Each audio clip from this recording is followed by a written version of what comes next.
Were you injured in a workplace accident? Did your personal pleasure device malfunction? If so, call me, Jizz Cox, masseuse, prostitute, lawyer at law. If I can't work out your kinks in the courtroom, honey, we'll try in the bedroom. Can't afford my billable hours? My nightly rate is always affordable. Jackie Cox, for in and outside the courtroom.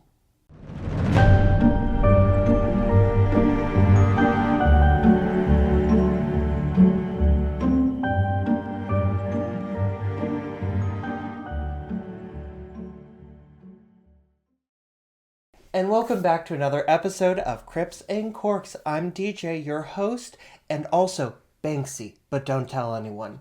Along with my co-host, Taylor Swift's 13th Grammy, but second VMA, Paul, as usual.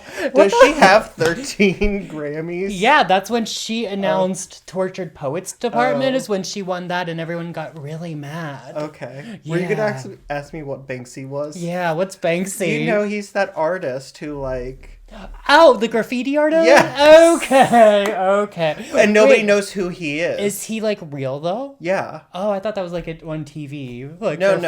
No, he does graffiti and then but nobody knows who he actually is. Girl, I thought he was a fairy tale like Mitt Romney. That's crazy. Yeah. Anyways, we're so glad to have you back. Let's get right into things, Paul. What are your blessings and curses? Nearly bulldozed right over my question. Yeah, so my blessing is it snowed and it was so pretty to watch the snow. It snowed so much and I went walking out in the snow and I will say the only store that was open was the vape store, and props to that vape store for staying open when we literally got a foot plus of snow here in Pittsburgh. 18 inches. So we had a foot and a half snow. It's crazy. So good for that vape shop for being open because everyone else was closed. I thought that was crazy, but the snow is so pretty. But my blessing and curse is tied for this week because it's so freaking cold out. The snow will not melt and I cannot drive and it's impossible to do anything, and it's been negative 3 degrees all fucking week. It's been awful. It's pretty, yes, but the cold and not being able to do anything, I'm scared to drive anywhere right now. It's awful. My curse is also the snow. Like Paul said, we had a foot and a half in 12 hours. It's freezing. It's below zero. Mm-hmm. It's not melting. It's not going anywhere. The streets are still shit. Yeah. And we're also at the point where the roads have been treated with salt and de-ice, I think it's called, or ice melt. So much that the streets have just turned white. And I don't know why it is that we have paint that doesn't show up through the treatment for melting ice. Oh, because I can't see the lines on the road. Right, we're just going in the tire tracks of the people before us. Yeah, it's a Hail Mary and a handshake, hoping I'm in the right lane. It's kind of beautiful though, following in the tire tracks of those that came before us. It's like the circle of life. It's kind of nice. I only like snow if I don't have to go anywhere, and preferably if I don't have to do anything so that I can sit in the window with a cup of tea and a book and watch it and stare up moodily in my oversized sweater. That did not get to happen. See, you're saying that now, but you have been begging to get out of your aunt's house because you've been in your aunt's house all week. Cat sitting. Yeah, here's the thing. I've also, today, I went over, Thursday night, because it's Saturday when we're recording this. Thursday night I stayed over. Friday I had to go to work. Today I had to record. Tomorrow's my last day, or tonight's my last night, and they're coming home tomorrow evening, so I'm not going to spend the whole day there. So, and it's also has not snowed. Last Sunday, all I wanted to do was sit in the window, watch the snow, but no, we had so fucking much that I had to go and plow the driveway 3 times. And sadly, that's the only thing that got plowed. Exactly. Why is it always plowing the driveway? Why is no one plowing me? That's what I've been saying. Like, why is no one plowing us? It's always plowing the driveway. Anyways, my blessing is I get a free fancy dinner tonight because my grandmother has this rewards app called In Kind. That's such an old person thing to do. Yes. It's like Groupon. That's so funny. It is, because what you do is when you pay through the app, you link your credit card, and at certain restaurants you pay through the app and you get like 20% of your bill in cash back. She has $80, but she doesn't know how to use it. And so she's taking me to this fancy restaurant by us so that she can use the $80. And their anniversary was last Monday. And they were supposed to go see Wicked, which is in town right now, but it got canceled because of the snow. And Another curse. So I was like, oh, why don't you and Pap just go out, celebrate your anniversary a little late? And she was like, no, you have to come. I don't know how to use the cash back.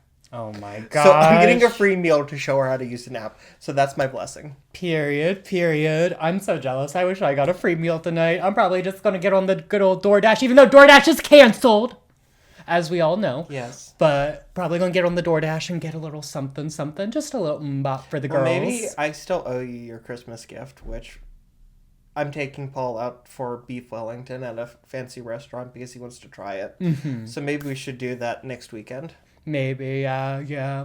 We'll see what happens next weekend. We'll see what the girls are doing. Yeah. We're busy girls. Anyways, are we ready to drink? Let's get into it. It feels so short without pop culture corner. It does, but you know what? It is a long episode again, so it's like, it works. Let's hop into the beverage then. This week we are drinking Barefoot Merlot. It's described as rich and luscious. Described in what it actually is, it's two different things. If you sample Barefoot. As you can see, it is a large bottle.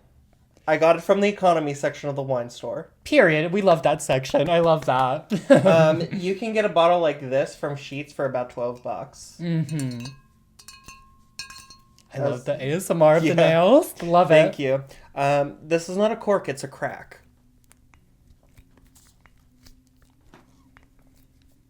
You can tell it's cheap. Not even a good crack. Damn, I would give at least $20 for a good crack right now. I smelt that about you.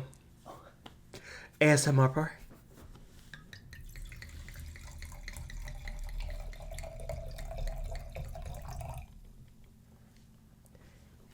It's okay. You're safe. As you pour the wine, you feel all of your stress melting away. Just listen as the wine pours.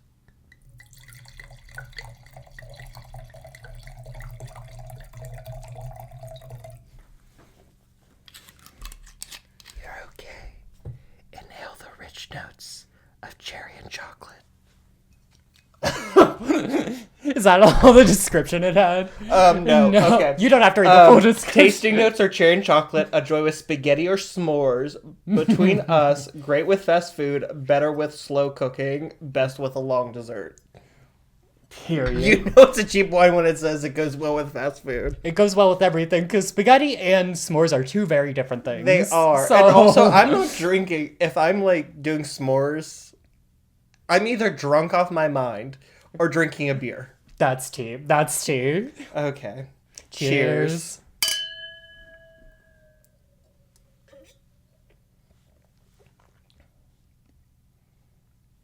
Do you like that? Yeah.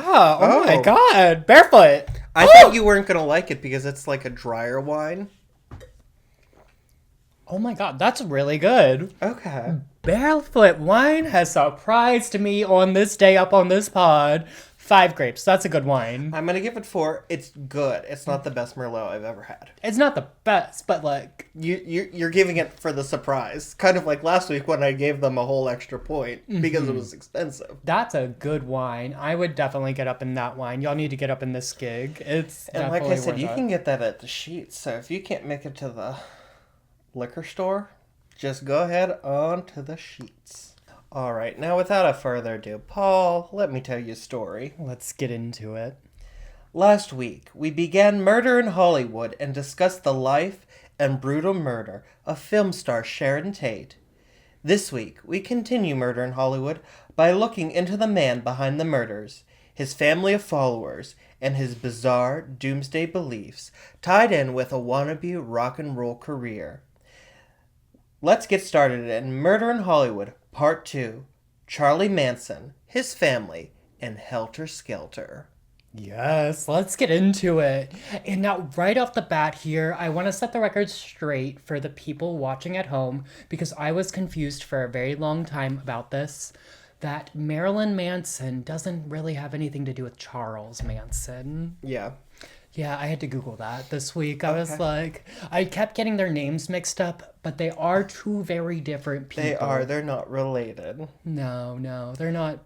I guess Marilyn's not a part of the family. No. So, why I chose this one to go with this is barefoot. Charles Manson famously showed up to court barefoot multiple times. And also, like Charles Manson, it's cheap and fairly easy to steal from a gas station. He was piggy dipping in court. He was piggy dipping in court. He was showing them toes to the judge. He said, "You want to see this? Will these get me off?" And then it's just his dirty hippie toes. I'll let you suck them on them for a quarter. Remember the showing the toe, showing the toes off to the judge in court for later on, okay? Okay. So we're going to start off sad. Okay. On the morning of August 9th, 1969, Winifred Chapman, Sharon Tate's housekeeper, arrived at 10050 Cielo Drive for her usual shift and let herself in the back door, having not seen the front lawn from the driveway as she entered the property. And apparently she has never listened to Sabrina Carpenter's house tour because she entered through the back door. And Sabrina said, "But never enter through the back door house tour."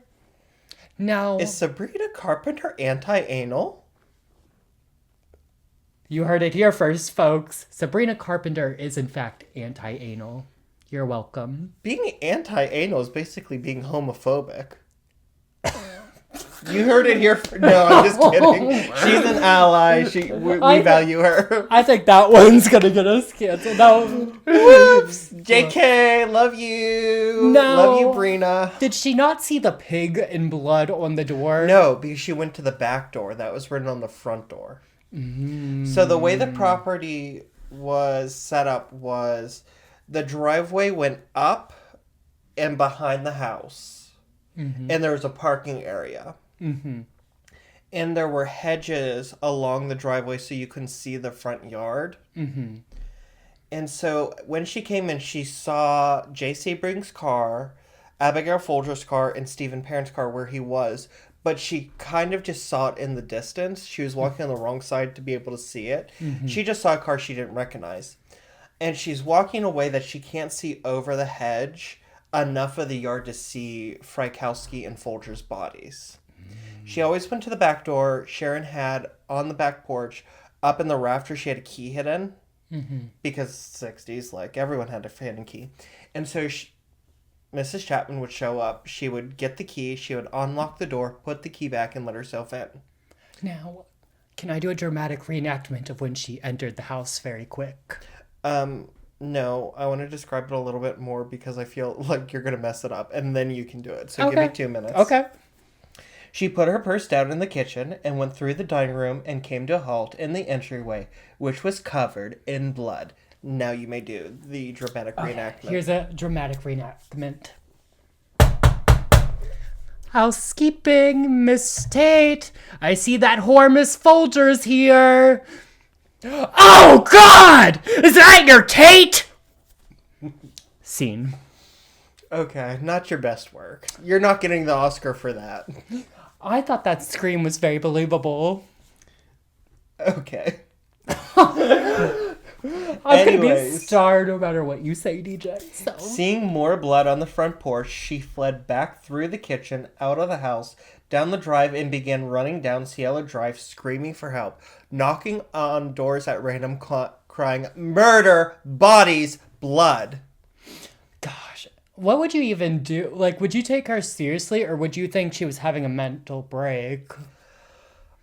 Somebody eventually, neighbors eventually, she made it 5 houses down. And this is Hollywood where they're fairly spread out. She made it 5 houses. Don't quote me on that. 5 houses down before somebody, answered the door. Yeah, I'm not sure if I would answer the door either, to be honest. Like, this day and age. Well, it's also fairly early. It's probably like 8-ish in the morning. Oh, so people might be asleep and Yeah, and it's a everything. Saturday.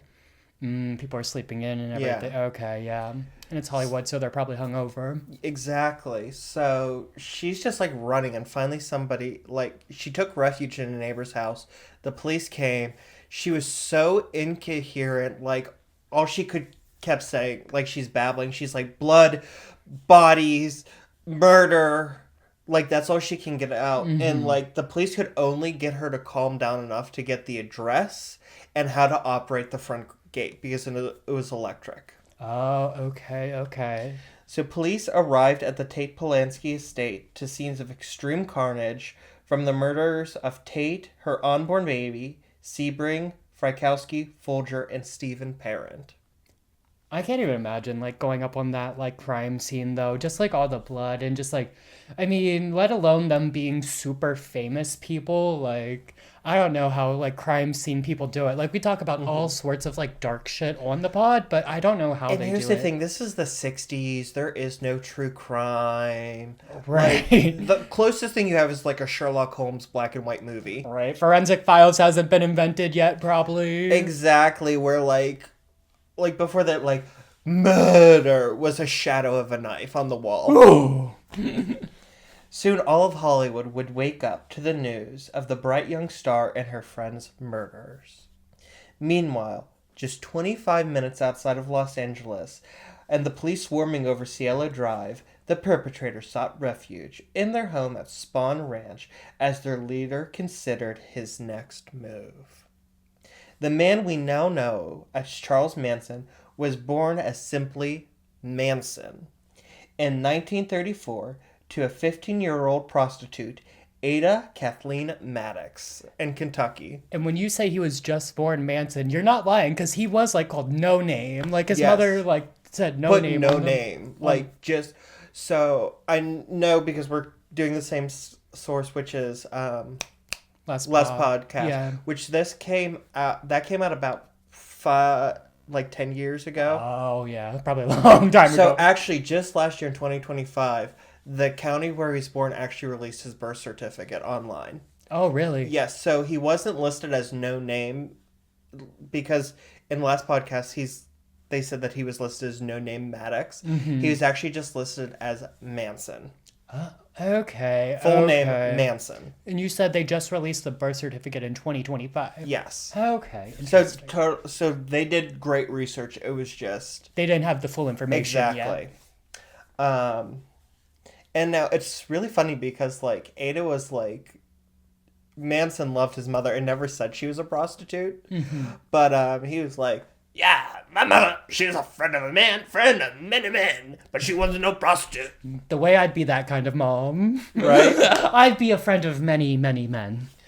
Now, Kathleen had rejected her upbringing in a strict, ultra-Christian household and sort of turned to prostitution, and she got knocked up by a man, the most likely candidate for Manson's father being Colonel Scott Jr., who is a con man who claimed to be a colonel in the U.S. Army when actually his given name was Colonel. That's actually really funny.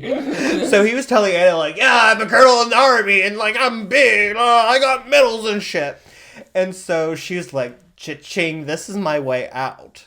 And so when Kathleen told him she was pregnant, he claimed he had a business trip and left town. And it took several months before Kathleen went, he's not coming back. Oh, that boy. He pulled the classic, Dad's going out for some milk. We'll be back later. He's, I gotta go one town over for some business. I'll be right back, Kathleen. Wow, this business has taken a really long time. He's like, you wait here for me at the bus stop. 6 months later, she's heavily pregnant. He'll be back any minute now. Honestly, I could use that touch of optimism in my life, Right? though. That's a little bit of optimism I could use, for sure, because things are looking bleak. Right. Now, shortly before giving birth, she did marry William Manson, who was a worker in a local dry cleaners. And he would give his name to the baby. Okay. But they got married, like, in August, and Manson was born in November. So, like, she's like 6 months pregnant. There was no hiding the fact. But he was older. He was about 10 years older than her. And this is back in a time, this is in the middle of the Depression. Everyone's worn. It's the Dust Bowl. Everyone's covered in dust. They've got wrinkles from squinting through the dust and the poverty. Yeah, and you're still covered in dust from the Dust Bowl. I am. You're one dusty bitch. My coochie looked like a tombstone. It's just nothing but cobwebs and dust down there. It looks like sandpaper down there. See, you may be a friend of a man. I am not. Now, in 1937, Kathleen would sue Colonel Scott for paternity of Manson, who is now going by Charles. Okay. And she won a whopping $25. Bitch, that's gonna buy like... I mean, I'm sure during the Depression, she's like, oh man, I'm gonna do so much with this.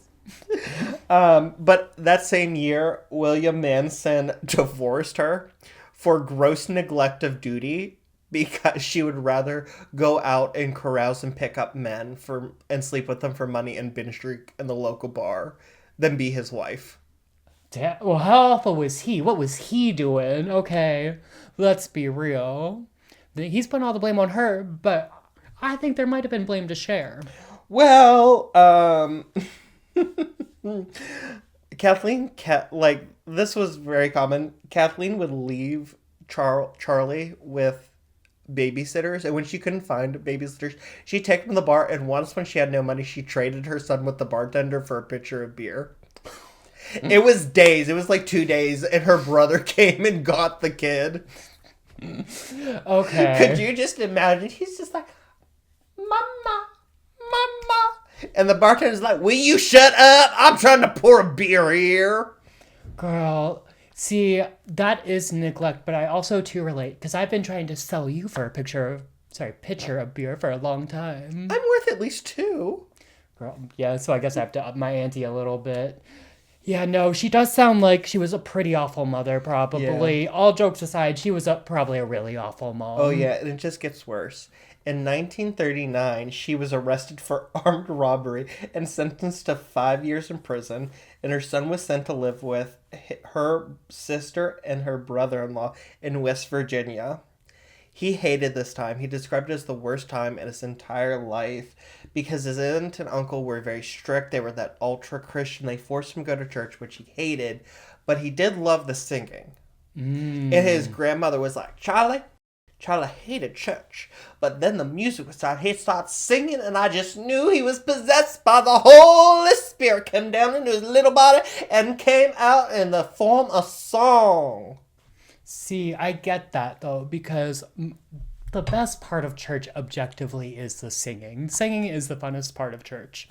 Yes, I could agree. Yes. Now, I do want to, draw, a parallel, too, real quick, to other cult leaders, like Jim Jones, yes. Right?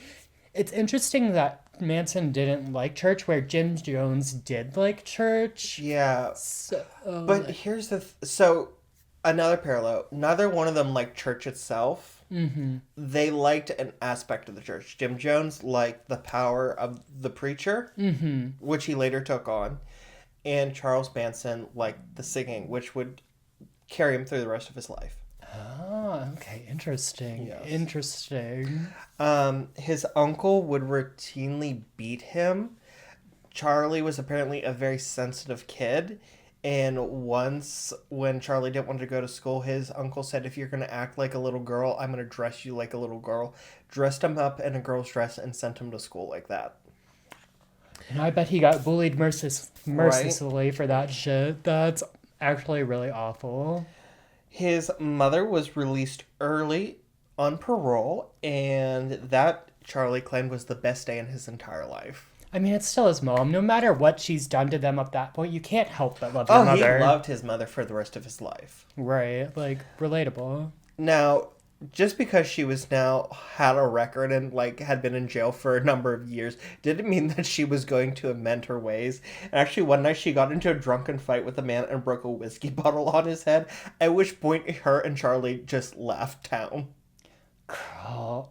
I will say, she sounds like a good time. She sounds like if I went out drinking with her, it sounds like she would be a good time. She'd be a mess, but she'd be a good time. Do you know, I saw a TikTok on this the other night, but it was like, it is no longer socially acceptable to throw a drink on a person. Yeah, yeah. And I thought about that, and I was like, oh, that's true. Like, if you're at a bar, like, it's so, like, cunty to just go, like... Yeah. But you do that, you're getting thrown out, you're getting put on the wall as being banned. Would they not throw you out before? I think if you were just, like, kind of, like, arguing and then just, like, tossing it.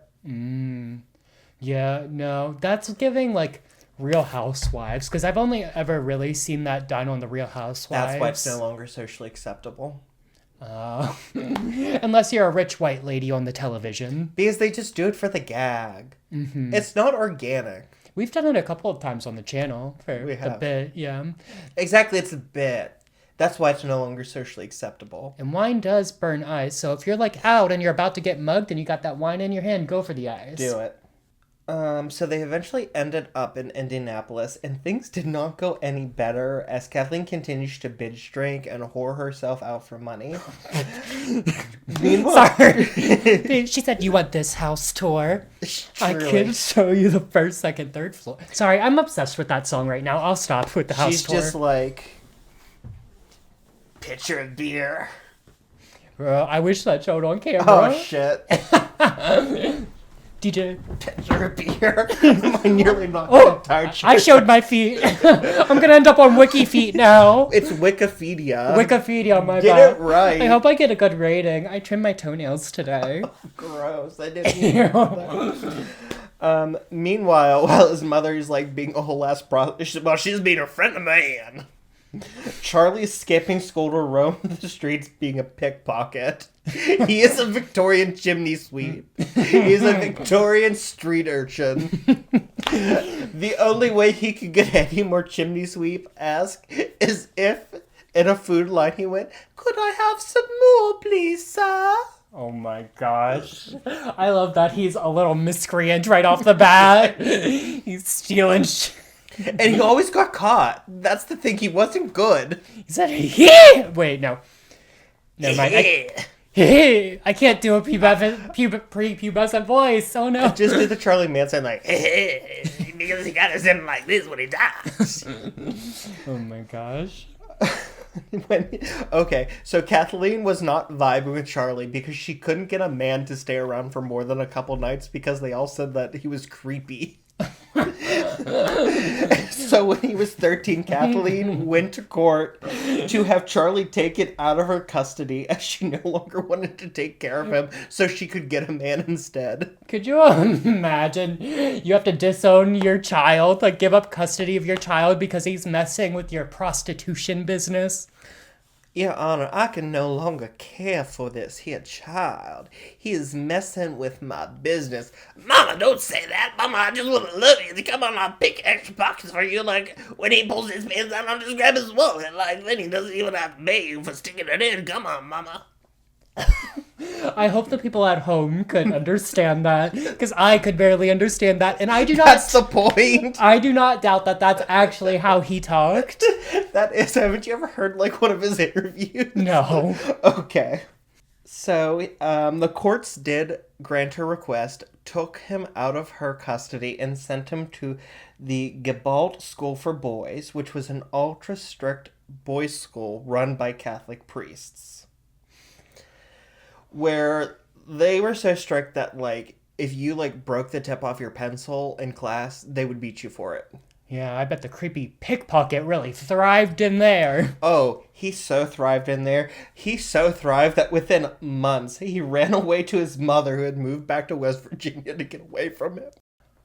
That's so sad. And she rejected him again, so he went to his, like, the aunt and uncle he hated. He showed up their house and he was like, "Can I move in with you?"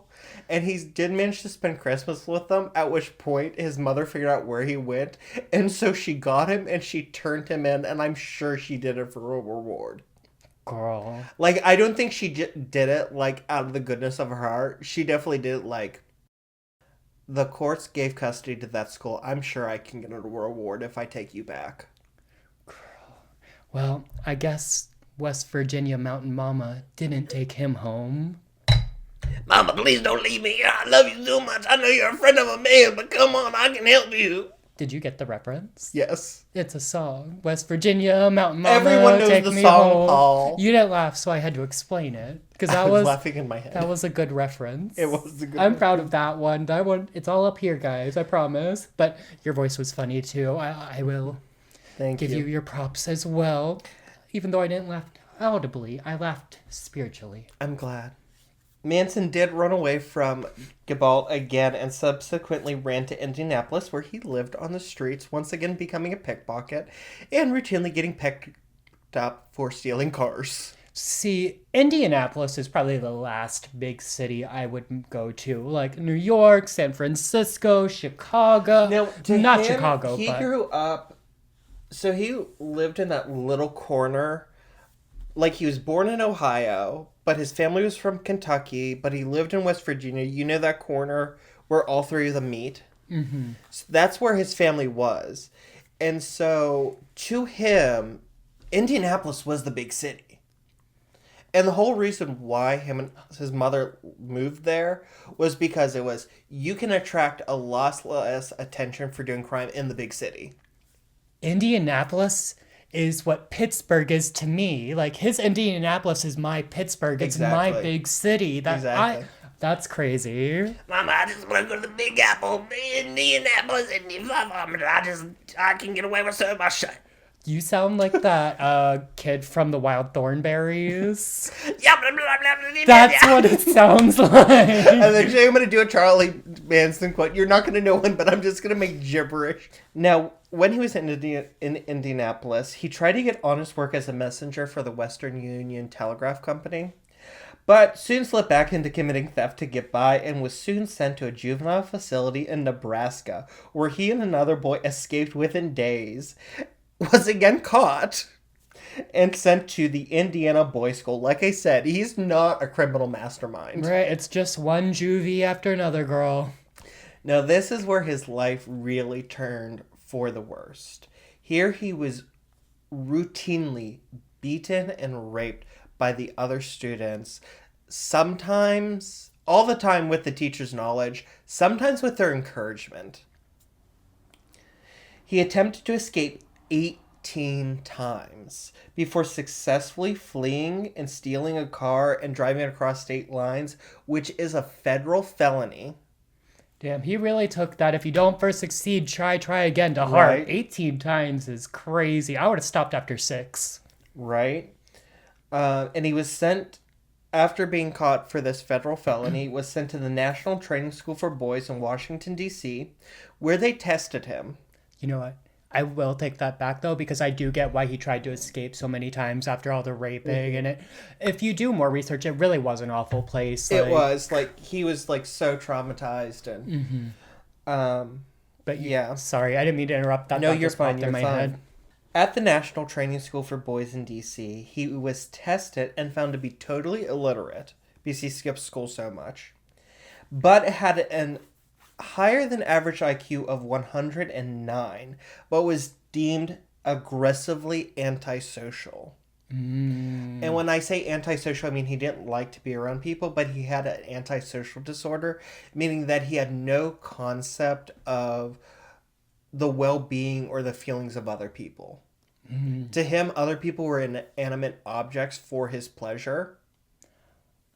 And I'll draw that parallel again to like other cult leaders. They're usually very, very smart people. Very smart, and they tend to be either antisocial, like Manson, psychotic, or sociopathic. Right. These conditions where like you don't have a sense of empathy. Exactly. Or a concept of other people being other people. Exactly. He was nearly paroled in 1952, with his aunt testifying that she would give him a home and find him work. However, just before his parole hearing, he was discovered raping another inmate anally while holding a knife to the boy's neck, and sent to a maximum security facility until he would turn 21 years of age, with the parole board noting that he had multiple arrests, was deemed aggressively antisocial, and was committed multiple homosexual acts. It was deemed like a terror to society. Now, at any point, are they at this point trying to get him mental help, or are they just like sending him to like regular This jail? is the 50s. Like, this is like the time of lobotomies. Like, I'm sure, like, if he was sentenced to West Allegheny lunatic asylum, whatever that was called in the 50s, he would have been given a lobotomy, and like nothing would have come later. But like because he was so young, it was just sort of like, let's try and beat it out of him.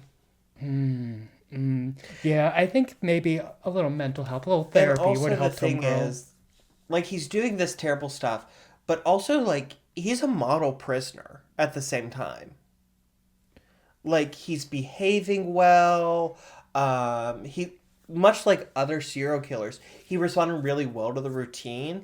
And there are a number of times where like he's thrown into jail and then he gets released early for good behavior. So that's so interesting you say that, because I have listened to so many things about serial killers, and a lot of them do thrive in prison. Exactly. It's because they have that routine. And that's what caused them to, like, I'm not saying that, like, you need a routine or else you're going to commit suicide or homicide. But some people, if you don't have a routine, if it's not, okay, you're going to wake up at this time, you have breakfast at this time, you have exercise at this time, then you have lunch, and then you have reading time, and then you have dinner, and then it's lights out. You start thinking, you get lost in those thoughts. And then it's, I wonder what your skin would look like on my body. Idle hands do the devil's work. Exactly. And does the devil actually wear Prada? For example, he was released for good behavior in 1954, a year ahead of schedule, and he decided that he was going to try and settle down and married Rosalie Willis, and the two moved to Los Angeles, where he was quickly arrested for having stolen a car back in Ohio to get them to LA. Hey, I mean, he got there, so... Yeah. So he was sent to LA's Terminal Island prison. While he was locked up, Rosalie gave birth to his first son, Charles Manson Jr. But after a year, she stopped visiting him in jail, and his mother reported that she was living with another man. Damn, that's rough. He was released in 1958 and divorced from Rosalie that same year and began pimping out a 16-year-old girl. Well, that's not good. He's 24. Which, ironically, is the same age as his stepfather, William Manson, was when he married Ada, who was about 16. History repeating itself. In the worst way. Yes. Within a year, he met Leona Candy Stevens, Ooh. who helped him avoid another jail sentence by claiming that they were in love and that if he was set free, they would get married and settle down. And he did marry her when he was like released from custody, but mostly they think so that she wouldn't be compelled to testify against him, and she became his second prostitute that he pimped out. This is also insane. But maybe the most insane part is that they released him on the grounds like, I swear I'm going to get married and settle down and be... It's like, literally Blackbeard did the exact same thing. Exactly. Like, and here's the thing, like, where did pimping come from? From the time he was a child, he was like, yeah, when I grow up, I want to be a pimp, and I'm going to do very little work, but I get all the money, and I have all these whores coming and giving me money as I spread it like a big friend of man.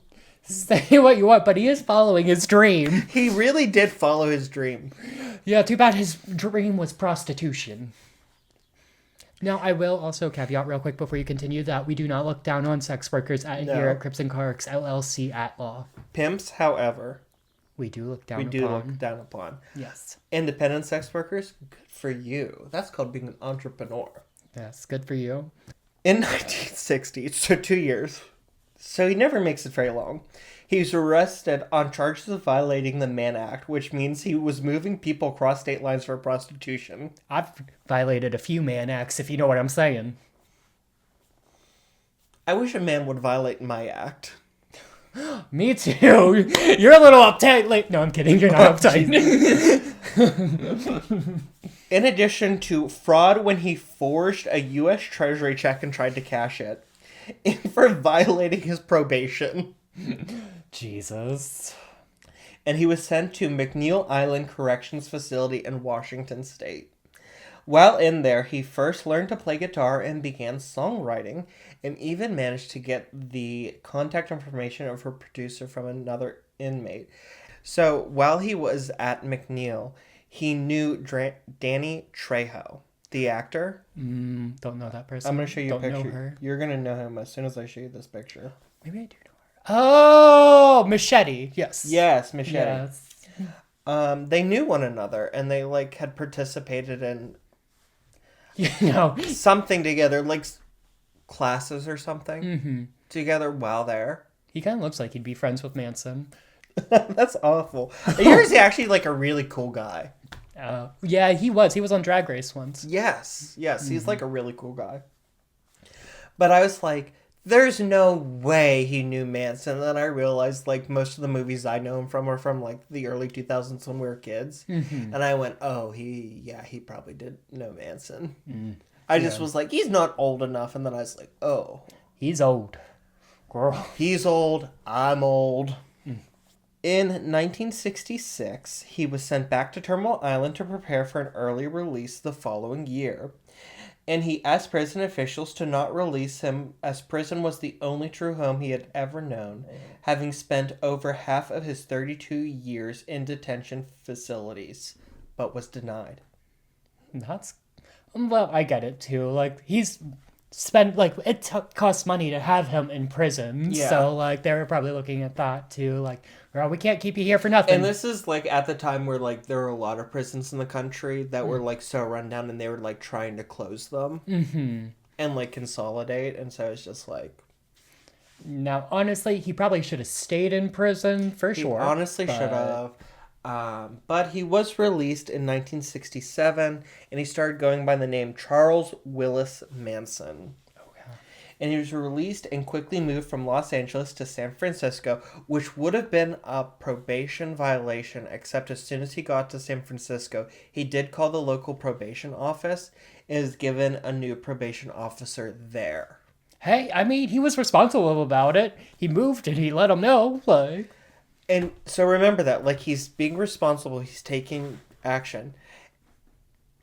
But his probation officer was Roger Smith, who was a researcher who worked at the Haight-Ashbury Free Clinic and was getting funding from the National Institute of Health and the CIA to study the effects of LSD on his patients, who were mostly hippies participating in counterculture in San Francisco. Interesting. One of those patients was Charles Manson. So his probation officer was giving him LSD to study the effects. And he even said, so Smith said that Manson's personality traits drastically changed under the effects of LSD.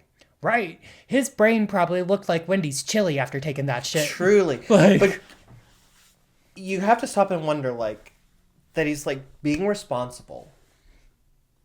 Like, he violated his probation. But then he corrected because he called and he said, hey, I moved. Can I get a probation officer here instead? Right. And he got this guy who gave him LSD. Could you imagine if he got any other probation officer? Someone who was like, yeah, like, let's get you a job. Like, let's make you a fully functional member of society. Rather than, take this and tell me what colors you can smell. Yeah. Now, do I think he would have been, like, an upstanding member of society, like the...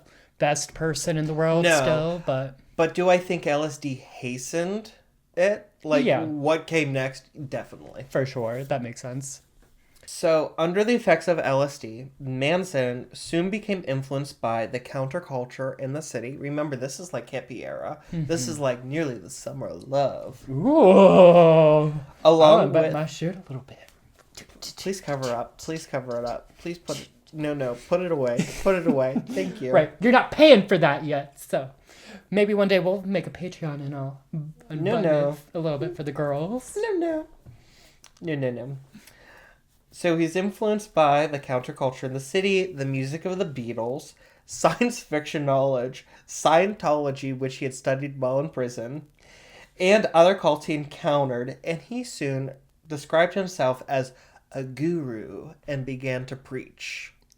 Now remember, this is the 60s where, like, anyone could be a guru, and, like, it was, like, all the fad, like, do you have a guru? Who's your guru? Oh, he used to be my guru. My guru is now.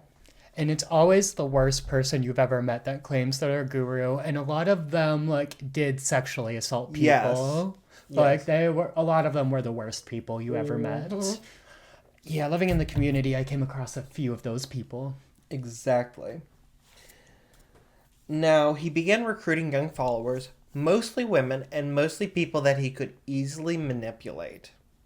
So they were young, impressionable, or they were timid, subordinate personality types. And then he would introduce them to Smith, and Smith would start giving them LSD too. He was introducing people to his parole officer, and they were... Well, like I said, his probation officer was also a researcher who was working at this clinic.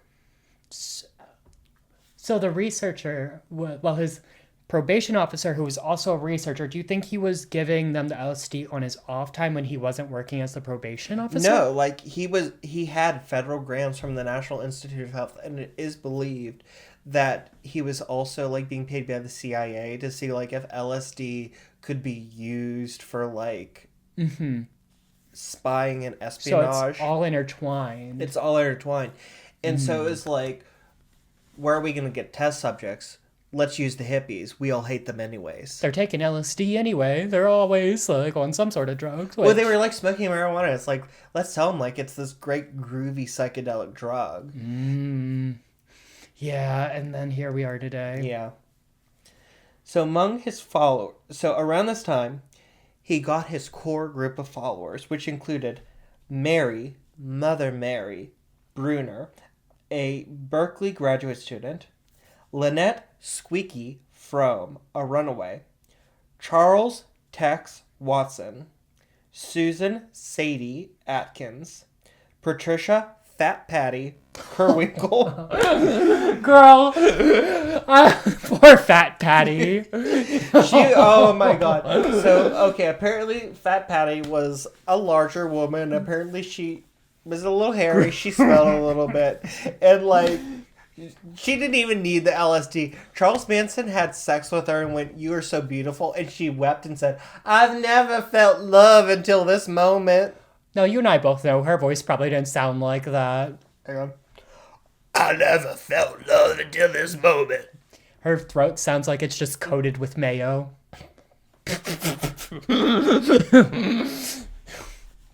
I'm sorry. Do you remember that movie with Eddie Murphy, Norbit? Yes. I saw that TikTok about that. And his wife was just Eddie Murphy in a fat suit and drag. That movie was a classic. The epithet Fat Patty just makes me think that that's what she looked like, but timid. Yeah. I mean, that movie does have some problematic things in it now. It's definitely problematic, but it was a product of its time. Definitely a product of its time. Kind of like White Chicks, yes, which people still consider a classic as well. Other members also included Leslie Van Houten and Bobby Beausoleil. But... So all of those nicknames were given to them by Charles Manson. Okay. When they joined. It was I guess it was like a baptism thing, like, "Paul, like, now that you're joining, we gotta give you a name. I don't think you much look like a ball. I think you look like a teabag. We're gonna call you Teabag from now on." I do like a good teabagging. But, like, he would just, like, call them random things.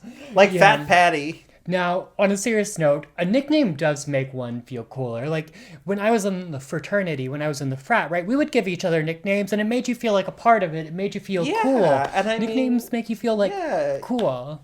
You and I have nicknames for each other. I call Paul, like, Bestie and Brother from Another Mother, and he calls me Bitch. Stupid slut. Nasty whore. Why can't you keep your legs closed? It's fine. Fat Patty. Paul also told me that, like, people don't hug anymore. Instead, you just let them hit you. Exactly. Hence the many layers of makeup you're wearing today to cover up all the bruising. Just kidding. Manson taught his followers that they were the reincarnations of early Christians, while the establishment were the Romans who oppressed them until they were toppled by the Christians. Gosh. You really, in a cult, you really have to establish a us versus them thing. It really, like, sets the point home and gets people really into it. Now, he also stole other aspects of other cults that he had encountered, such as from a religious group very active in San Francisco at the time called The Process. And namely, what he stole from The Process was that Satan and Jesus would reconcile and destroy the world to judge humanity together. And they were in San Francisco, you said, right? Okay. At the same time, they were very active. Charles Manson attended a couple meetings. He knew the leaders, to the point where when Charles Manson was arrested for the murders later on, members of the process met with LAPD to say that they had no connection to the Manson family whatsoever. I mean, he's just taking, like, the parts he likes and the parts he can use the most to his benefit from whatever religion. Yeah, and so that idea of, I am the Messiah, but I'm also the devil, was so wrapped up in his teaching of that I can save or I can punish. Right. Jim Jones did the exact same thing with Christianity, nitpicking the parts that, like, he wanted to control and people. Taking from others, exactly. In late 1967, Manson and his followers, which he dubbed his family, acquired an old school bus which they painted totally black, removed the seats from, spreading out rugs and pillows, and drove from San Francisco to Los Angeles to live commune style in areas such as Topanga Canyon, Malibu, and Venice.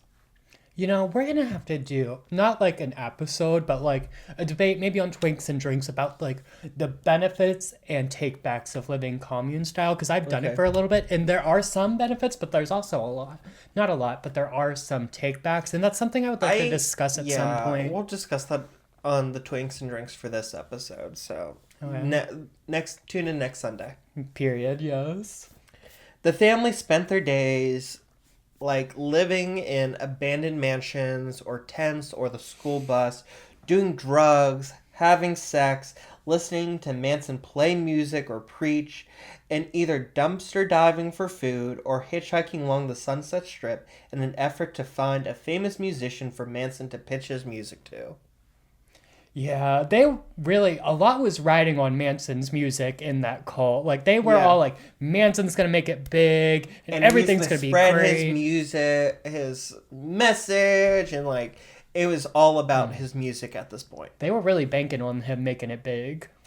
On April 6, 1968, Patricia Kerwinkle and another female family member named Ella Jo Bailey were hitchhiking along the Sunset Strip when they were given a lift by Dennis Wilson, drummer of the famous Beach Boys. Oh! And he picked them up and he asked them, "Do you want to go back to my house for milk and cookies?"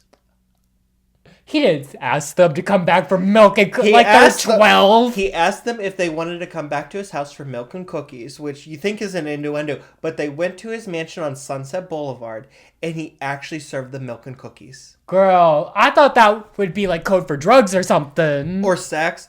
No, so Wilson he had just been through divorce. He had just come back from like a meditational retreat. The Beach Boys were kind of on a slump because they had paired with a guru, and the people who were going for the guru didn't like the Beach Boys. The people like the Beach Boys didn't like the guru, so they flopped.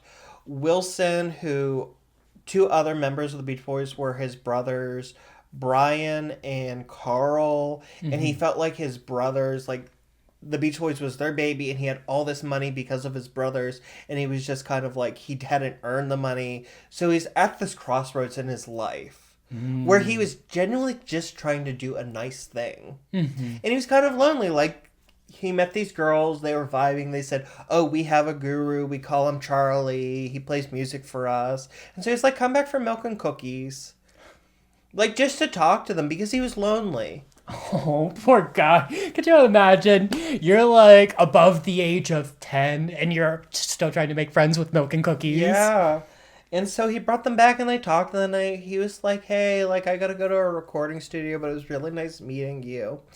And Are you about to cry? No. It looks like you're about to cry. And I was No. like, damn, you really feel for this Beach No, Boys not at guy. all. I'm like, damn. No, because I'm staying at my aunt's, I don't have my normal, like, allergy medicine kit, and so, like, I'm a little congested. I was like, damn, you must really like the Beach Boys. No. This is probably awful because I do like old music. I can't name one Beach Boys song. The Beach Boys and Free My Soul. I want to That's not a Beach Boys song. I'll see myself out. Okay, never mind. Did you really think the Beach Boys made a song and invoked their own name in the lyrics? You know, for a good 15 minutes when I was waiting to bring that up, yes. Okay.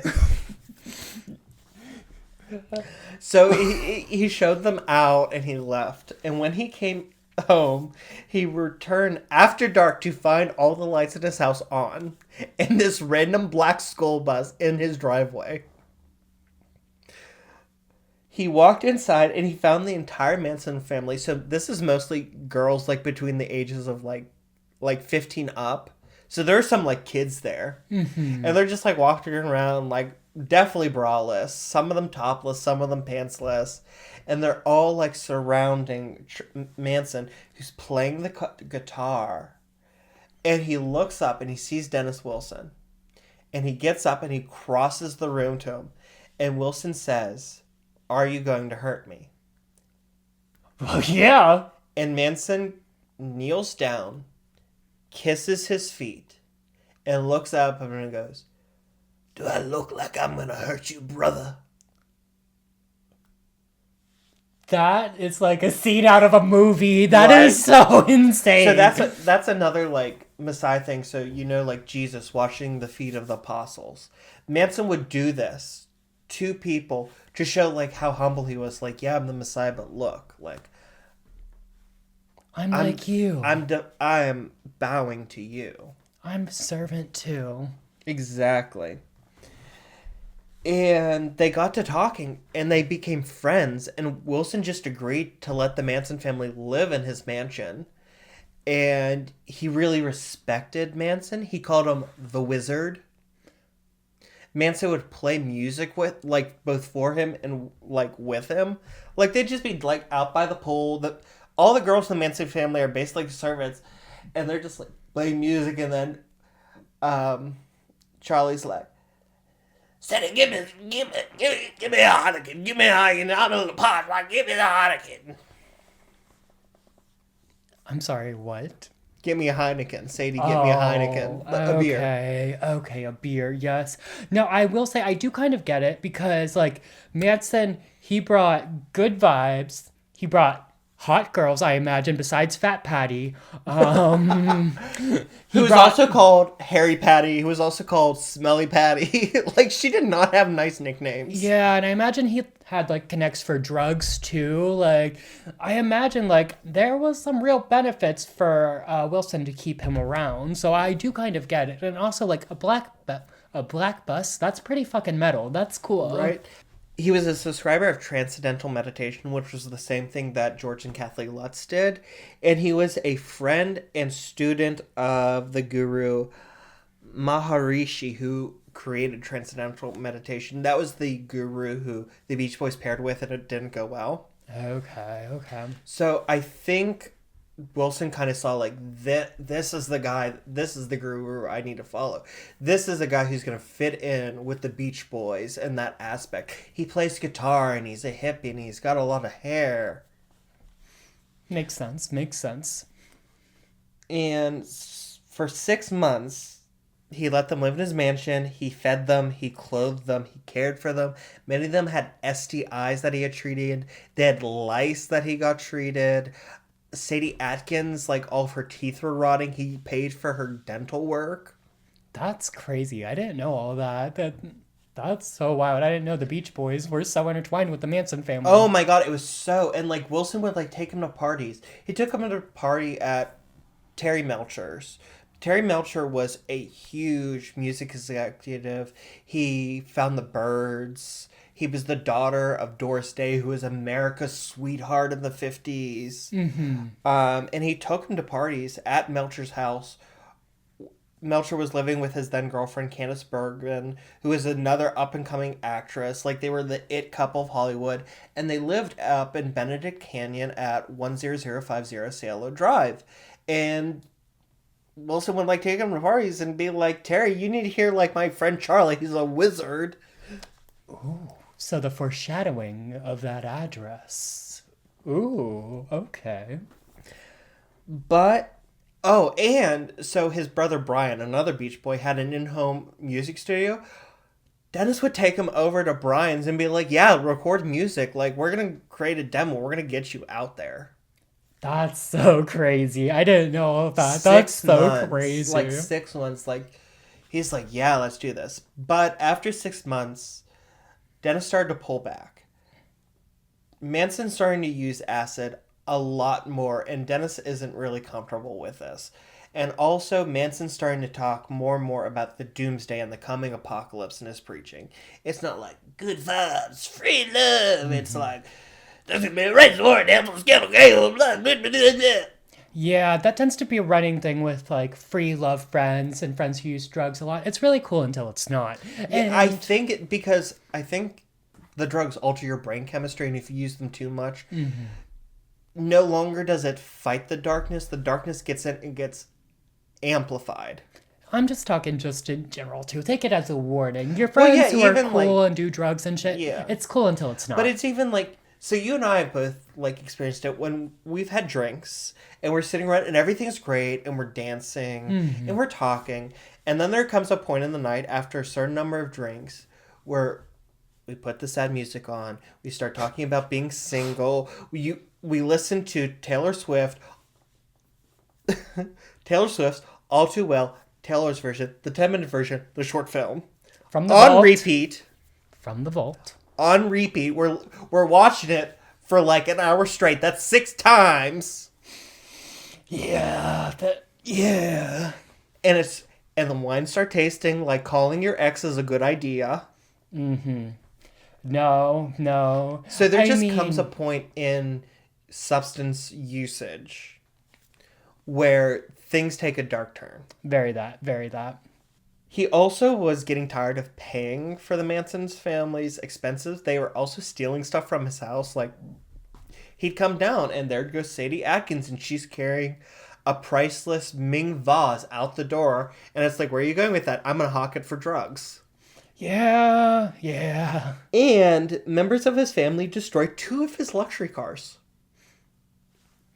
So, to add insult to injury, in late 1968, Wilson and the Beach Boys took one of Manson's songs, titled Cease to Exist, and reworked it into their song Never Learn Not to Love, which they recorded with sole writing credit given to Wilson. When asked why he did this, Wilson stated Manson relinquished the rights in exchange for a couple $100,000s worth of stuff for his family. So basically, Wilson said, you know what? I've been paying for this stuff enough. You've lived in my house. You've ate my food. You've taken my clothes. I've paid for your health coverage. I think you owe me this. Very that. And Wilson moved out of his Sunset Boulevard mansion into a basement apartment in downtown and had lawyers go to the house and evict Manson and his family. Yeah, gotta do what you gotta do. Manson later went... when they were evicted, the Manson family took anything that was not bolted down or include like architecturally part of the house, stole it to sell. I mean, are we surprised? No. I'm not surprised. No. And Manson later returned the house to try and speak to Wilson again to like just kind of clear the air. But the housekeeper told him that Mr. Wilson was living elsewhere and didn't have his address. And Manson handed the housekeeper a bullet and left a threatening message and left. That's spooky. That's scary. So at this point, since they're not living in LA, Manson found the perfect retreat in the Spawn Ranch, which was a former TV and movie set for westerns. It was located in a canyon just 25 minutes outside of LA so that he could easily get in the city for his music career, but had fallen into disrepair and was reduced to offering horseback rides in the old western atmosphere for income for the 80-year-old near-blind owner George Spahn. That don't sound like too bad of a gig, honestly. I mean, just teaching horseback riding for work, that sounds chill. But he couldn't. Like, it's just him and a bunch of horses, and it's like, ask me for, like, if you can go horseback riding. Can I go horseback riding? Sure. Do you know how to... You're over here, right? Do you know how to saddle a horse? Well, do you? Hello? Are you Because he's blind. Wait. That's why I'm not... He's blind. He's the only person there, so people are coming. So, Manson's teaching him how to ride a horse, or... No, George Spahn, the owner. The owner's teaching them how to ride horses. He's selling horseback rides. You know how you can go to a stable and you can, like, rent a horse for a day? Mm-hmm. That's what George Spawn's doing, but he's blind. And he has all these horses, and he's trying... And it's like, okay, like, that's $50. Mm-hmm. And people are just like, yeah, I want a horse. And he's like, I want $50.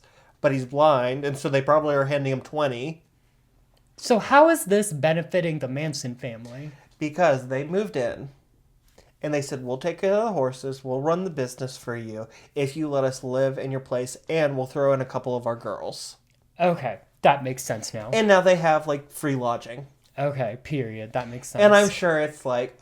and George Spahn is like, okay, Charlie, it's $50 a ride. And Charlie's like, okay. And he's pocketing 40 of it.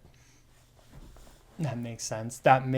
It still sounds like a pretty chill life. You're just doing horseback riding and I shit. mean, not for George... Well, yeah, for George Spahn too, but... Right. After the Mansons arrived. It's pretty chill, yeah. Cut all the confusion out. Now, around this time, Manson became fixated on and preached about the impending apocalypse. He was a white supremacist, and so he preached that soon the African Americans, this is right during the Civil Rights Movement, were going to rise up in a race war and destroy the white race, except for Manson's family, because him as both Satan and the Messiah would protect them in the void.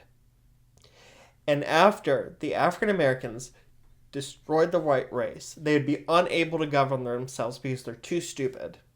At which point Manson and his family would come out to rule society.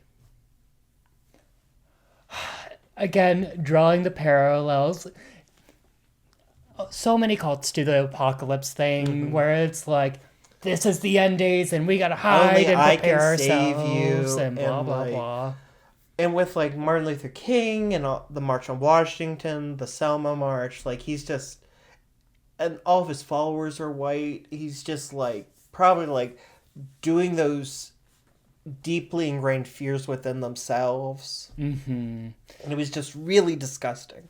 Yeah. Again, targeting minorities, just, like, awful shit. Meanwhile, he's doing acid daily. He's still doing LSD. He's doing some cocaine. He's doing meth. Carl, this is basically Jim Jones' story, because so was Jim Jones at the end there, too. And what was really bad was that same year, late 1968, the Beatles released their White Album, which Manson believed was a message to him, because in the Bible's book of Revelation, there are described as being 5 angels who echo and who usher in the apocalypse. The 4 gatekeepers who release the seals that start the apocalypse, and then the 5th one who comes out of the void. And so he thought that the Beatles were the gatekeepers and he was the angel from the void. And he's listening to his music and he's like, yeah, Blackbird, it's about the African Americans, it'll rise up in the rape war. And Sexy Sadie, of course, was about Sadie Atkins. But the one that really, really that most influenced him was Helter, Skelter, which in England, Helter Skelter is a kind of like really windy slide. Oh. But in the United States, there was no such word at that point. So he took Helter Skelter as meaning chaos, destruction. And so finally, his apocalypse had a name. It's Helter Skelter, man. Okay, so he took a nonsense word and gave it meaning to his benefit, which is honestly kind of smart. Which, if he's that much on drugs, it's kind of impressive. I mean, some doomsday cults, like, they refer to the end times as simply, like, revelation is here. Mm-hmm. Or, like, some other term like that, and his term was Helter Skelter. Helter Skelter is here. And it was always, Helter Skelter right around the corner, like, it's coming! The end days! Yeah, the end days, they're coming. Now, meanwhile, he's doing all this. He's still working on his music career.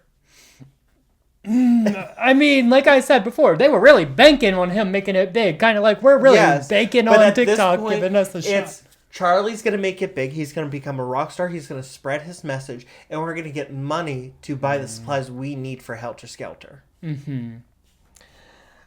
Dennis actually invited him back to his brother's in-home recording studio because he's like, you know what? I do think you have really great music. And we, the Beach Boys, now have our own label, the Brothers Records. And we're thinking of signing you, but come in and make a demo, which Charlie did, bringing along 7 girls from the family as backup singers. Oh, God. And they were recording with famed sound engineer Steven Desper. It did not go well. Yeah, you got Patty on fucking Fat Patty on the backups, girl. You got Fat Patty on the recorder. Plus, you got fucking Squeaky. You got Squeaky on the tambourine. Do you think anyone with the name Squeaky's making any sort of good music? It didn't go well. Manson didn't respond to direction. He just, like, didn't know what to do with the equipment. It's like, stand here, and he's like, he's on so much acid, he's like rocking back and forth. The girls refuse to stay by their microphones. They're like crowding around Manson, singing up at him, and he's like, girls, I need you, like, singing around the microphone. And they're like, no, we're singing to Charlie. Oh my God. And so eventually Manson leaves, and Desper goes to Dennis Wilson and his brothers, the Beach Boys. And they say, how was it? And he goes, he won't be produced. Yeah, big surprise. Shocker there. So Dennis Wilson just once again cuts off contact and never responds to Charlie Wilson. Hey, I'm getting ghosted in the 70s. And Manson 60s. Thinks, okay, musicians aren't going to help me. They're too slow on the pecking order. I need to go straight to an executive. I'm going to go to Terry Melcher, and I'm going to pitch myself to Terry Melcher. So he hitchhikes to 10050 Cielo Drive, where he's been to parties with Terry Melcher to talk to him. And on March 23rd, 1969, he let himself onto the grounds and encountered Iranian photographer Sharoka Hatami. I'm so sorry I butchered that. And asked to speak to Terry Melcher, but the photographer informed him that this was not the Melcher residence, but the Tate Polanski residence. Foreshadowing. And instead directed him to the guest house, where the owner of the house, Rudolph Altobelli, was staying. Okay. Remember, the Tate and Polanski were leasing. Mm-hmm. And before Manson went to Altobelli's guest house, Sharon Tate appeared in the doorway behind the photographer and made eye contact with Charlie Manson. That's kind of crazy. Manson went to the guest house, and Altobelli, who never met Manson, said, Melcher moved. I don't know where he is. Please don't come out, and please don't bother my tenants. And the next day, Altobelli and Sharon Tate flew to Rome together. He was a manager and a record producer. And Tate was filming her next movie in Rome. And they flew together. And Tate turned to Altobelli and said, did that creepy little man ever, come talk to you? That's so crazy. That's so crazy. Now, hearing that Manson was looking here, Melcher did soon contact Manson and arranged a meeting with him. And it fell through. Doris Day had just passed away. He was dealing with his mother's estate, and it just fell through. And he called and he said, like, listen, like, it's a bad time for me. Can we just reschedule? And Manson was an absolute breaking point. Wilson rejected him, had stolen his song. Melcher's giving him the runaround. Altobelli's telling him to stay off his property. And his followers are starting like, why isn't, like, Charlie, like... Why isn't he making it big? Why isn't he making it big? Like, he's the Messiah, like... What's going on here? What's going on? He's getting desperate, which is not good for a cult leader to be desperate. So now he's sending his followers, his family, into Death Valley. Mm-hmm. And he's saying, you need to start preparing. We're going to make dune buggies, and we're going to find a cave to shelter in. And we got to prepare for Helter Skelter. It's coming. It's right around the corner. Right.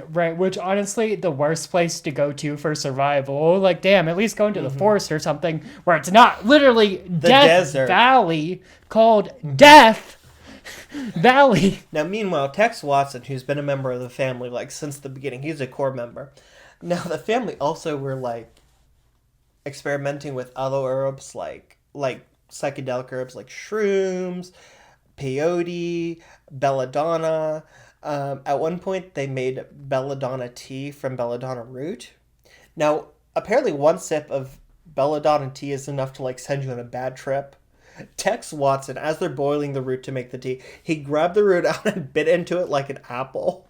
Girl. He went on a really bad trip. He went missing for 3 months. They found him walking up down Wilshire Boulevard in L.A. on his hands and knees. Through a crowd of school children. He's just going, beep, beep, beep, beep, beep, beep. He said, wow, traffic's really crazy today. Exactly. He's just walking through a school. Through a bunch of elementary school kids. He's just like this big butch guy, and he's on his hands and knees. Beep, beep, beep, beep. He thought he was the school bus. He thought he was the school bus. He's like, damn, he's like, why are all these kids, like, why aren't they getting on me? Like, I gotta take them home. Girl, and we all know the real school bus was Fat Patty. Like, come on, Tex. No. Tex Watson, he's so strung out. He's also trying to deal drugs. And I don't know what it takes to be a drug dealer, but I do know one thing, and it's when you're a drug dealer, you don't have to go on another person's turf, another dealer's turf. Yeah. Tex Watson did that, and he got involved and ran afoul of another drug dealer named Lots of Papa Crow, who is a black man. And Lots of Papa Crow, was calling the ranch and, threatening them. And so Manson went to LA, met with Lots of Papa Crow, and shot him. And just left. Shot him in the stomach, left. And the next day on the news, he sees that a notable member of the Black Panthers was assassinated the night before. And he thinks, oh my God, I killed a Black Panther. And they're going to come after us. And he's like, oh shit, I've started Helter Skelter, but they're going to wage it against us. Oh no. The Black Panther who was killed was not Lots of Papa Crow. Well, no shit. Crow. Lots of Papa Crow actually survived. And it was just he was shot and but Manson's it's going to happen. So the paranoia is encroaching on him. He's been rejected by the industry he wants to break into. This race that he hates is now out for blood. Things aren't going well. No. And he's desperate for money. He's like, okay, how do I get on a Spun Ranch? I gotta buy supplies. So he sends Bobby Beausoleil, along with Sadie Atkins and Mary Bruner, to the home of Gary Hinman, who was an associate who had let them stay at his home in Topanga Canyon, to try and get him to turn over all of his assets to the family and join them. Because he thought that Hinman had gotten a large inheritance and was wealthy.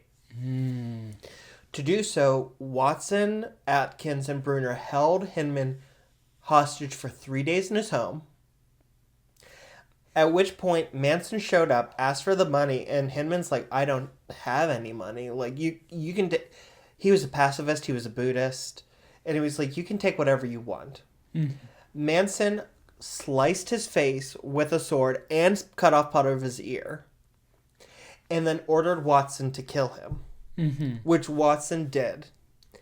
And then Manson said, make it look like the Black Panthers did it. Mm-hmm. And so Sadie Atkins wrote on the wall in Hinman's blood, political piggy, and drew the Black Panther paw. So here we have the start of the drawing in the blood and the piggy thing. Yeah. Oh, Bobby Beausoleil, not Tex Watson. He told Bobby Beausoleil to kill him. And they did that. They stayed in his house for like 3 more days. Like eating his food, using his shower, stole his clothes, and stole his car. And on August 6th, Beausoleil was arrested for driving Hinman's stolen car.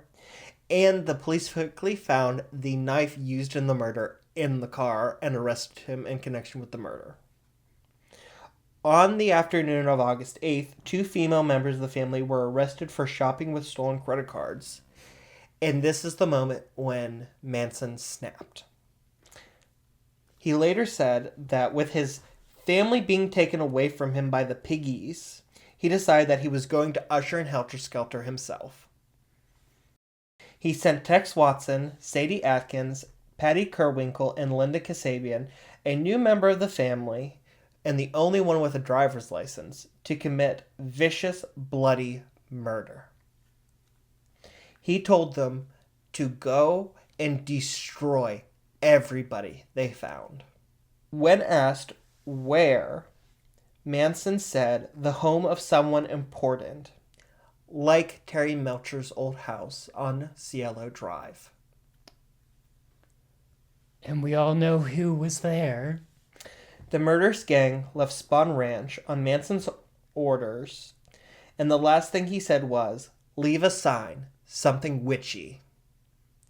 Girl, they couldn't even come up with a new phrase. They had to use the whole pig So thing Atkins again. did that on purpose. She wanted to make it look like it was another murder like Hinman's to get Bobby Beausoleil out of jail. Oh, so kind of like to make it look like the killer was still out there and it wasn't him. Okay, that's low-key kind of smart. That's The fact that she came up with that on acid. Yeah, that's low-key kind of impressive. Murder's not impressive, but like the thought is kind of impressive. Now, Watson, Atkins, and Kerwinkle all participated in the murders with relish, while Kasabian drove and repeatedly intervened to try and stop the murders out of fear. Like the Sharon Tate murders? Really? Okay. So remember, when I was describing it, I described it as a man and 2 women. There was a third woman who was told to wait by the car. And when Frykowski and Folger made it out into the lawn, Kasabian was like, somebody's coming, we got to get out of here. Like, just leave them. Like, stop, please stop. That's so crazy. It's so crazy, too, to, like, look at the story and see how it all intertwines and how, like, Sharon truly just kind of it's just a random place she rented and just kind of happened to be there, and Manson just kind of happened to show up there. And here's the thing. He didn't say go to Terry Melcher's old house. He said go somewhere like Terry Melcher's old house. And Tex Watson had been there before with Manson and Wilson. And so he's like, okay. And those fucking idiots probably only heard Terry Manson's house or Nelson's house. And also, the other thing is the way people talked and like how you talk in drugs. I'm sure Charles Manson was like, go somewhere like Terry Melcher's old house, or like, I don't know, somewhere like where Terry Melcher would live, like. Where it's crazy. So, the murders of Sharon Tate, Jay Sebrig, Wojciech Frykowski, Abigail Folger, and Stephen Barrett were totally random. Well, that's not totally random. Like, their name, the house was still brought up and The everything. house was brought up, but it was just like... They were in the wrong place at the wrong time and lived in the wrong house at the wrong time. Now, they returned to the ranch, and Manson was really pissed off. He said the murders were done totally wrong. He wanted a lot more. They didn't do enough. And even the next day, when this news is gripping the country and the world, Manson's thinking, we got to do more. And so he decides, we're going to commit more murder tonight. Right. And him, the 4 murderers of the night before, along with Leslie Van Houten and Clem Grogan, left Spawn Ranch for LA and went driving. And they went to the Los Feliz neighborhood, and they chose the house of Leno and Rosemary LaBianca, which is next door to a home that they used to party at. Manson and Watson entered the home and bound the couple who were asleep. Leno was asleep in his chair with a newspaper. Rosemary was in bed. Bound them with lamp cords, and then brought the rest of the girls in. And Manson's like trying to psych himself up, like, I'm gonna commit cold-blooded murder. And then he's like, okay, I shot Crow because I was scared he was gonna attack me. So he told the girls to take Rosemary back into the bedroom, and he turned his back on Leno, hoping that Leno would attack him, and the rush of adrenaline would lead him to stab him. But they're cooperating. Leno and Rosemary are cooperating. It's just like, okay, we'll do what you want. Like, they owned a chain of grocery stores. Leno's like, take me in your car. I have, like, money in my safe in my office if you want more money. If you hold me until morning, I'll go to the bank and I'll, like, empty out my accounts for you. Like, he's doing everything he can to get out of this. He's being, like, a model hostage, if there is such a thing. Right. And when Leno doesn't attack, Manson just tells Watson, kill him. And so Watson just starts stabbing Leno in the neck. And upon hearing this, they hear scuffling back in the bedroom, and they go inside to find Rosemary holding the women at bay with the lamp, which, of course, she's, like, tied with. So she, like, got the lamp in her hands, and she's like, stay away from me. At which point, Watson rushed her and began to stab her repeatedly. He then returned to the living room and stabbed Leno multiple more times and carved the word war into his stomach. He went back into the bedroom to find Kerwinkle repeatedly stabbing the now very dead body of Rosemary. And then she went into the living room where she stabbed Leno with a carving fork, which she left sticking out of his body. Manson took the other 3 members of his family and dropped them off in Beverly Hills and returned to the Spawn Ranch, leaving the 3 members of his family he dropped off in Beverly Hills, along with those who participated in the murders, to hitchhike home. Jeez, could you imagine? You just murdered someone and now you gotta hitchhike home. Like, he's the most pansy-assed murderer. He's telling these people to, like, commit a murder, and then he's, like, just leaving. Mm-hmm. The Tate and the LaBianca murders would be handled as separate cases for several weeks with no leads whatsoever. And all the country is in an uproar. Hollywood is terrified. Celebrities spent thousands on security systems. Some of them moved out of Los Angeles. Actress Mia Farrow refused to attend Sharon Tate's funeral, afraid that if it was reported in the newspapers that she went, she would be next. I mean, it's a scary time. You don't know what's happening. You don't know who's next. Farrow's ex-husband, Frank Sinatra, locked himself down on it in his Palm Springs compound with round-the-clock security. I'd be super paranoid also, yes. And on August 16th, 1969, Manson and 25 members of his family were arrested for suspected car theft. Not even for the murders! No, they had no idea. Suspected car theft. That's insane, bitch. It would not be for months before Sadie Atkins' cellmate reported that she was bragging about participating in Gary Hinman's murder.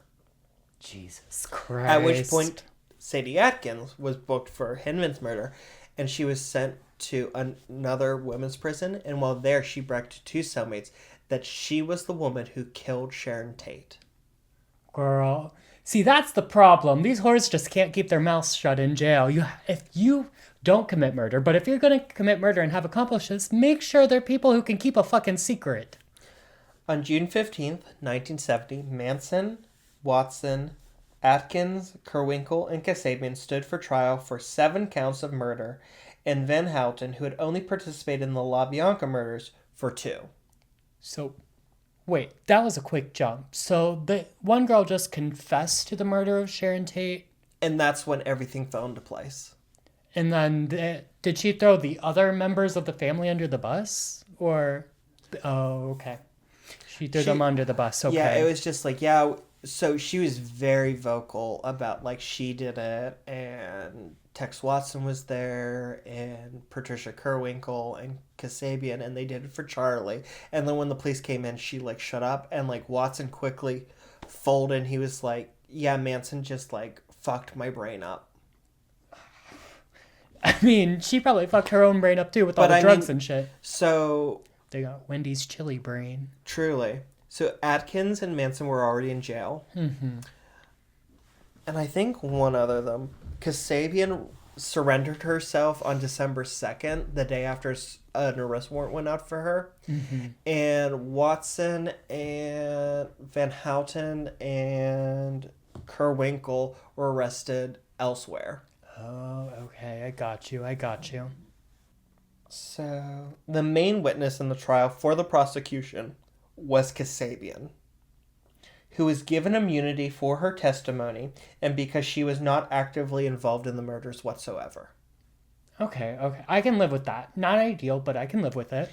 Initially, the judge granted Manson the right to represent himself, but this was quickly revoked when he made a number of ridiculous pretrial motions. Insert your earlier jokes about showing his toes to the judge. Look at these toes. Wait, should I do the Charles Manson voice? Yeah, do it. Let the girls know. Your Honor, I want to do the whole trial barefoot. I got beautiful piggies. Just look at these piggies. Who would love these piggies? Do you think these piggies belong in jail, Your Honor? These piggies belong on the earth. These are Manson piggies. You ever had a Manson piggy inside you? No. On June 24th, the first day of testimony, Manson appeared in court with an X he had carved into his forehead. And when asked why he did that, he said because he wasn't allowed to represent or speak for himself, so he X'd himself out of this world. By the next weekend, his female followers who were also on trial did the same, as did his other family members who were not being prosecuted. Family members who were not on trial were barred from entering the courtroom, the prosecution going as far as naming them as potential witnesses so that they could not enter because they were so disruptive. So instead, they would linger outside of the courtroom in the courthouse, some of them sporting, like, large hunting knives and a show of, like, if you, like, do something wrong and we'll attack.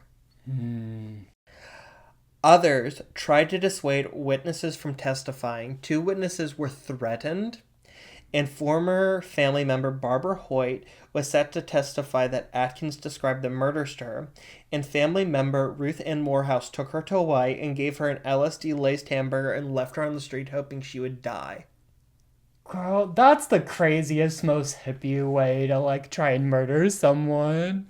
Like, LSD-laced hamburger is insane. Like, girl... Right. I think it was more like she was trying to, like, get her to be so out of her mind that, like, she would miss the testimony date. Mm-hmm. And then because she already missed one, and, like, what was she going to go? Like, I was so high on LSD I couldn't make it. And then, like, why are you going to have her testify after that? Right. But she was quickly found by the police, and through the LSD haze, she tried to describe to him that she was going to testify. And she was initially really nervous about, like, what the family would do to her, but after that she was like, I'm testifying. Full stop. On October 5th, Manson tried to question a witness after his defense attorney said that he wasn't going to cross-examine him, and the judge told him to sit his ass down.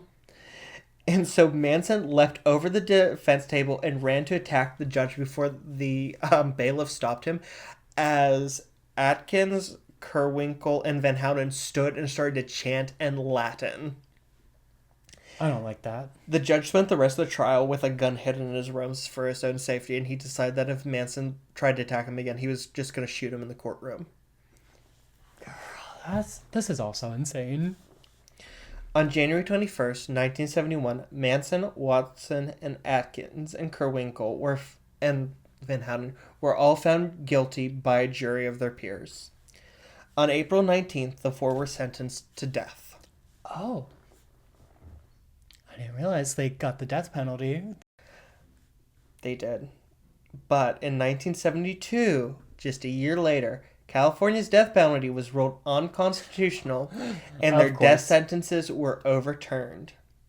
In 1978, Manson applied for parole and was rejected, but continued to apply for parole every time he was scheduled for it. Girl, you're not gonna get fucking parole. You helped orchestrate murder. Maybe he didn't commit the murders himself, with the knife physically, but so he was convicted of first-degree murder by proxy, right? Which he didn't actively do it, but he ordered others to do it. Right, and I know his whole argument is he didn't commit the murders himself or whatever. But girl, you led this, you orchestrated it, you belong in there for life. And still behind bars, Manson held sway over his family from prison.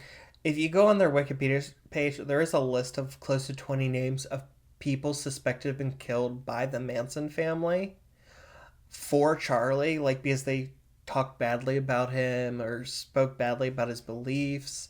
One of them was a documentarian who made a documentary on Manson, just ended up dead a year later, and they think that the Manson family did it, even though Manson is not in communication with them. They're doing it just for the idea of Charlie.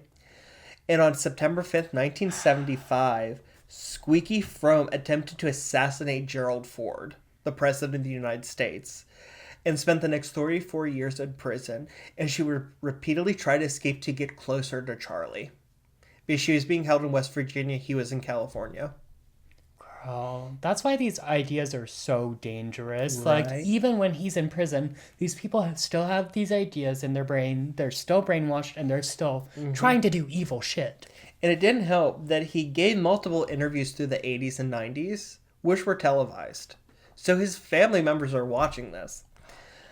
It was also sometime before 1981 that he took that X and he carved additional lines to turn into a swastika. White supremacist. Awful, awful shit. In 2014, at 70 years old, he nearly married 26-year-old Afton Elaine Burton until he discovered that she was only marrying him because she planned on using his corpse as a tourist attraction after he died. So, do you know what's really sad? First of all, he fell for it. Apparently, she was corresponding with him for 9 years. Mm-hmm. And so he fell for it for 9 years. But also the fact that she was rejected by Charles Manson. It's embarrassing on both ends. Let's be real. Right? It's embarrassing on both ends. On April 11, 2012, Manson was denied release at his 12th parole hearing. And the state ruled that he would not be eligible again for parole until 2027, when he would have been 92. What if? Is he dead? Manson died while still in prison on November 19th, 2017, his actions still gripping the world in fear nearly 50 years after, with none of his music having been released and with many of his family members abandoning him in order to seek their own efforts at parole. Yeah, I mean, can't blame him. The violent murders of August 8th, 1969 have been described by many as the night the swinging 60s came to a sudden, bloody, and horrifying end.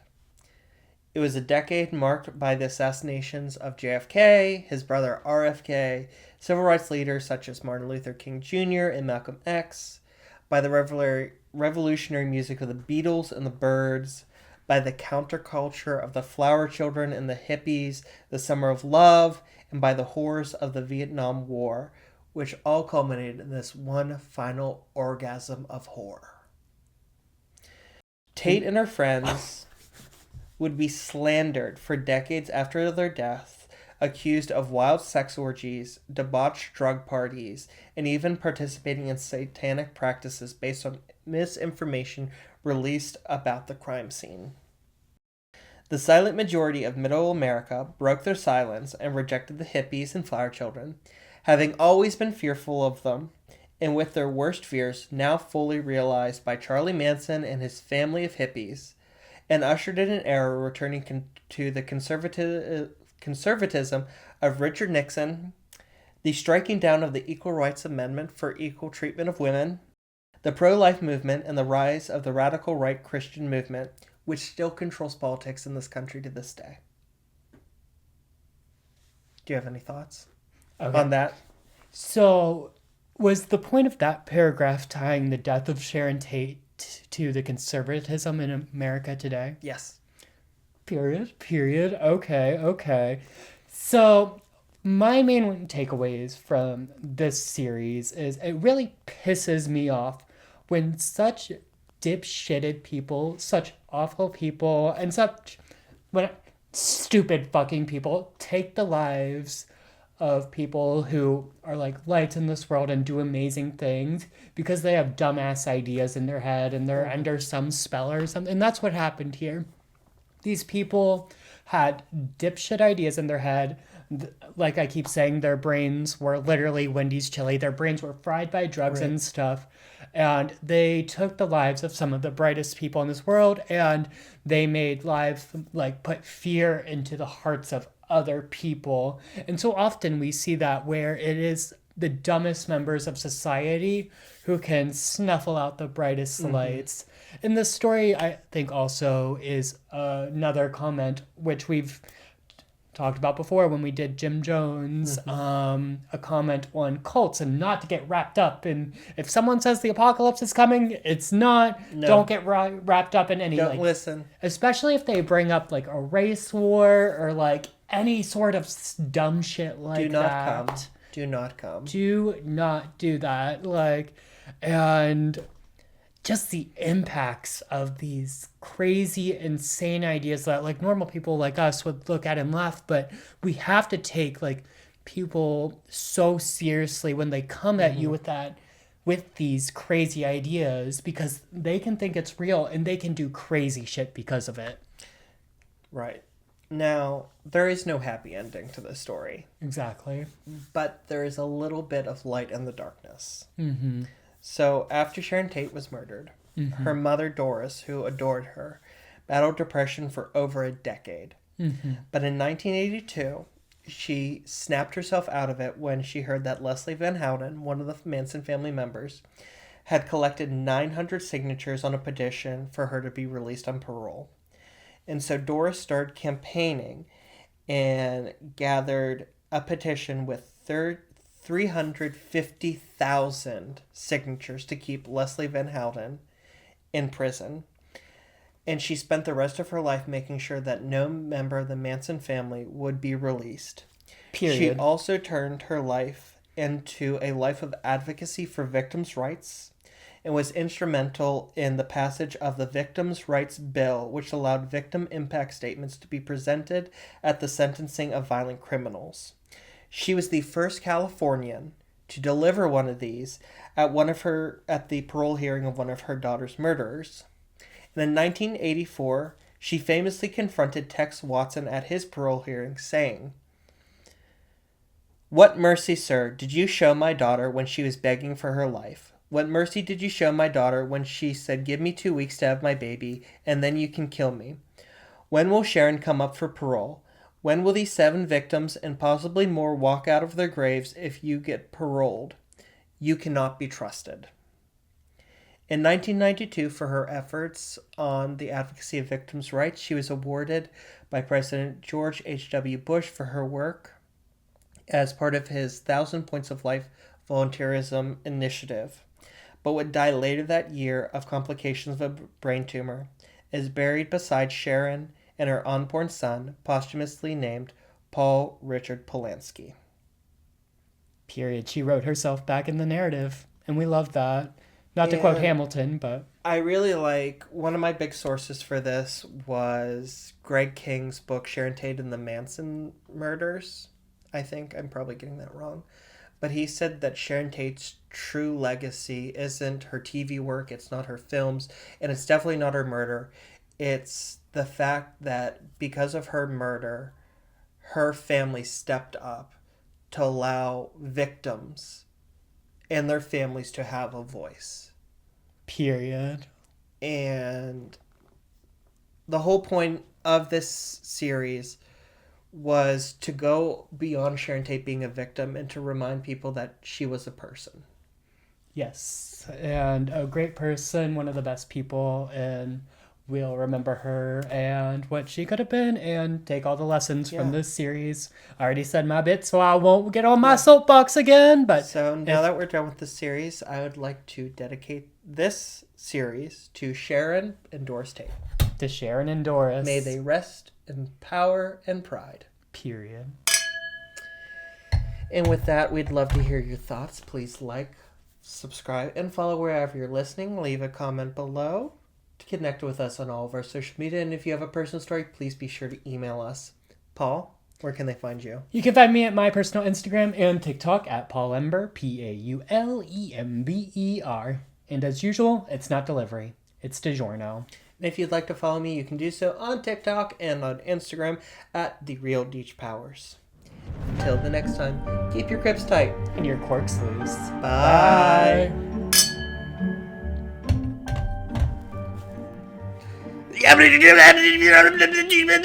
Yeah.